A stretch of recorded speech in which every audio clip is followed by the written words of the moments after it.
9h15, a gente volta agora aqui com o TV Mar News, gente. E olha, a gente volta para falar sobre um assunto que está ganhando também grande repercussão no país inteiro. É a questão da varíola dos macacos. Já são mais de 140 casos aqui no nosso país e a gente precisa entender o que é essa doença e quais riscos ela traz para a gente, né? Vamos ver então a matéria de Fernando Palmeira. De origem africana, com características de doença tropical, a varíola dos macacos vem preocupando a medicina e a saúde pública pelo mundo e aqui, particularmente no Brasil, em Alagoas. Nós estamos no Hospital Rio Alto, no Trapiche da Barra, um hospital especializado em doenças tropicais, e aqui o Dr. Fernando Maia nos fala sobre essa preocupação com a varíola dos macacos. Dr. Fernando, o que é que essa doença representa? Ela é uma doença que já existe há muito tempo na África, ela é conhecida como varíola dos macacos, ou também o nome mais conhecido pela OMS é o nome em inglês, monkeypox. Ele é um vírus da família do vírus da varíola humana, que é uma doença que já foi erradicada desde os anos 70 do século passado, então ninguém precisa ter mais preocupação com isso. Ele só é da mesma família, mas ele é muito menos agressivo. Na África, ele costuma causar quadros mais disseminados, então os pacientes apresentam lesões no corpo todo. Essa atual epidemia, que começou no Reino Unido e na Espanha, e depois já se espalhou para outros países, inclusive aqui para o Brasil, se caracteriza por poucas lesões de pele, principalmente à volta dos genitais e nas extremidades. Então é muito comum o paciente ter lesão nas mãos, nos pés e nos genitais. Mas poucas lesões e até o momento não foi registrada nenhuma morte por essa doença, nem na Europa, nem nos Estados Unidos, nem aqui no Brasil, e todos os casos praticamente de formas leves dessa doença.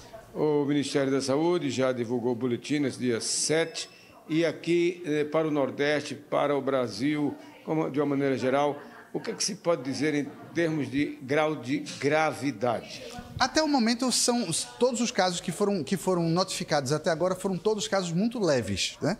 A gente sabe que nessa atual surto que está ocorrendo, a transmissão se dá principalmente por contato direto, então contato de pele, contato direto pessoa a pessoa.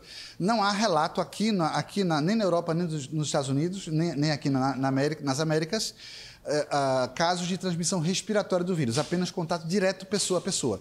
De modo que é uma doença com uma capacidade de disseminação muito menor do que a do Covid, por exemplo, que a transmissão é respiratória, né?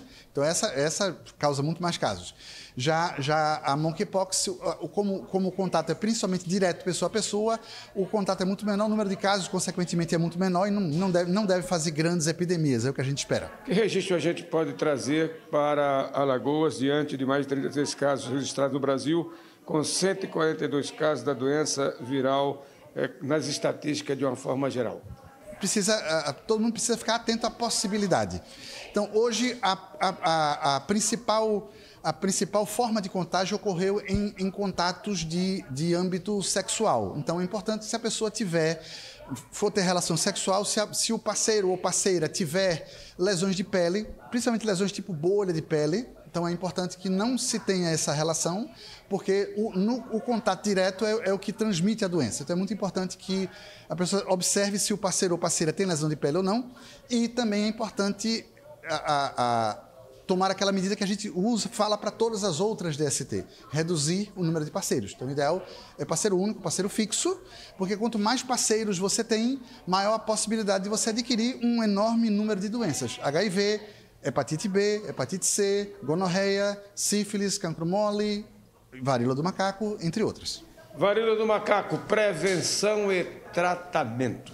Para já, o tratamento é a gente isolar os casos diagnosticados para evitar que ele passe para outras pessoas. E o tratamento basicamente é sintomático. Então, a gente vai tratar os sintomas e aguardar a evolução.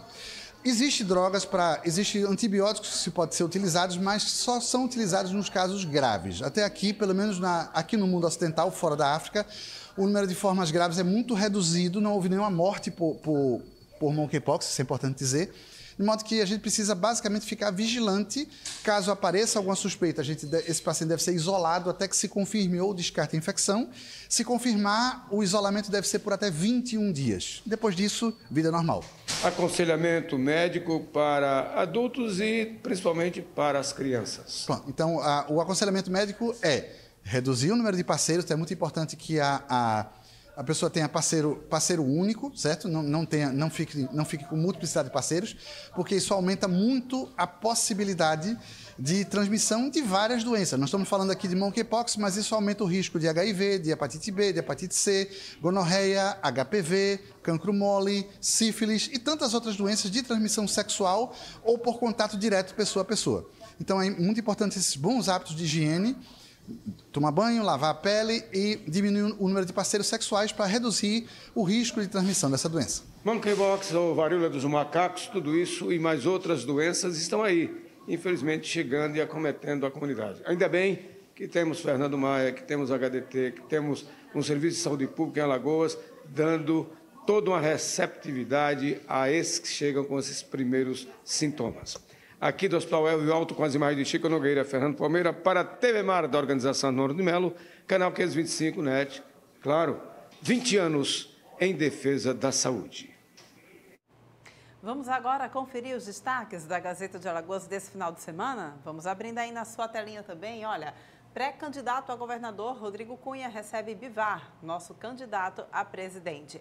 Gambiarra e atrasos no SUS. Governo de Alagoas mantém contrato de boca com hospitais particulares. Aqui em Alagoas tem 1,2 mil clínicas, laboratórios, hospitais e instituições filantrópicas que garantem 20 mil empregos, sendo que 150 empresas atendem 70% dos serviços prestados à população e ao Sistema Único de Saúde, via governo do estado e 102 municípios.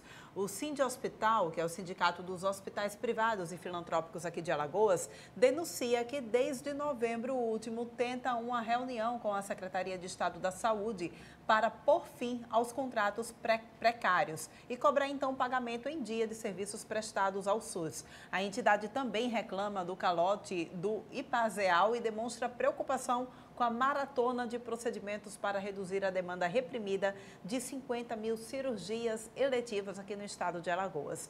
Olha só, após afundamentos, CBTU cobra 1,2 bilhões da Braskem para construir nova linha férrea. INSS paga 43,3 milhões em atrasos a aposentados e pensionistas de Alagoas. Fica atento aí se de repente chegou a tua vez, né? Com 5 mortes, o número de casos da Covid cresce 36,6% em 24 horas. Alagoas registra 1.684 nascimentos no primeiro semestre sem nome do pai. Em um ano, cresce 30,3% o número de pessoas desaparecidas. Em tempos de preço alto, brechós ganham adeptos aqui em Maceió. E para elevar a autoestima, alagoanas apostam em cirurgias plásticas. São aqui os principais destaques da Gazeta de Alagoas, além aqui do Caderno B, o livro de Arthur.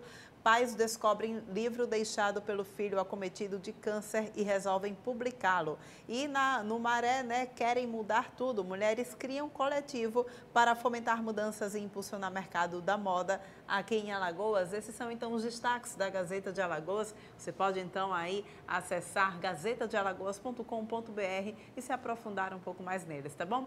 Hoje é segunda-feira e a gente vai abrindo a nossa segunda, claro, abrindo a nossa semana, na verdade, com aquela maravilhosa, sempre muito bem-vinda análise de Arnaldo Ferreira aqui no nosso estúdio.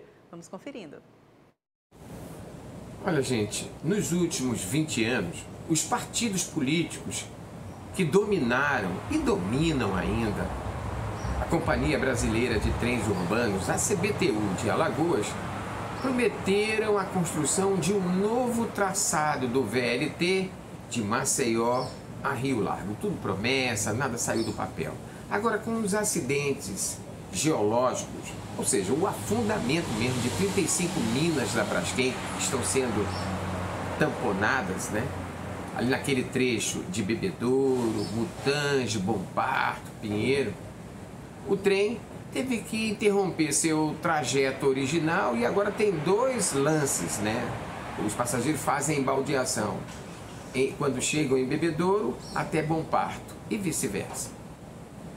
A CBTU entrou com uma ação na justiça contra a Braskem, cobrando indenização e pelos transtornos de algo em torno de 1,2 bilhão de reais. E a empresa da Odebrecht, para evitar transtornos judiciais e escândalos maiores, fez um acordo. Até dezembro promete entregar um novo projeto do novo traçado do VLT da região metropolitana. Bom, para mais de 15 mil usuários, que hoje, para se deslocar de Satuba, Bebedouro até Maceió, gastam em média, com vans e ônibus, algo em torno de R$14, isso ida e volta. Quando o VLT estava no seu traçado original, a despesa não passava de R$5. Pois é, gente. Vamos encerrando, então, o TV Mar News de hoje. Gente, muito obrigada pela tua companhia durante essa manhã. Lembrando que amanhã a gente se encontra às 8h30 aqui no teu canal 525 da NET, claro. Tenha uma excelente semana.